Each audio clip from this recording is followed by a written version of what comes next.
ओडिशा सरकारक बड़ निष्पत्ति स्वाधीनता दिवस ठारू ओडिशा रे मद बंद। एही सूचनाटी सोशल मीडिया रे घुरी बुलुछि। राज्य रे मद निषेध उपरे मिथ्या खबर प्रसारित हेबा उपरे ओडिशार सूचना और लोक संपर्क विभाग पक्षरु सचेतन करा जायछि।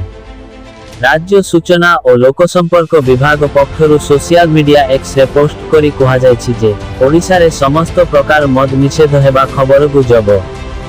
ओडिशार एक घरोई गणमाध्यम रे राज्य रे देशी विदेशी मद बंद खबर प्रसार होईछि। एठारे लोयाइछि जे ओडिशा सरकारक बड़ निष्पत्ति स्वाधीनता दिवस ठारू ओडिशा रे मद बंद। एही सूचनाटी सोशल मीडिया रे घुरी बुलुछि, जहाकी संपूर्ण मिथ्या बोली स्पष्ट करिछि राज्य सूचना और लोक संपर्क विभाग। सामाजिक गणमाध्यम रे प्रसारित हेउथिबा एही भली फेक न्यूज प्रति सचेतन रुहंतु।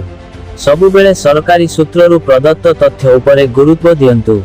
एही भली मिथ्या गुजब प्रसारणरु निवृत्त रुहंतु। एहा बेआईन अटे। विभाग पक्षरु ट्वीट करी लेखा जायछि जे सामाजिक गणमाध्यम रे प्रसारित हेउथिबा एही भली फेक न्यूज प्रति सचेतन रुहंतु। सबुबेले सरकारी सूत्ररु प्रदत्त तथ्य उपरे गुरुत्व दियंतु। एही भली मिथ्या गुजब प्रसारणरु निवृत्त रुहंतु। एहा बेआईन अटे।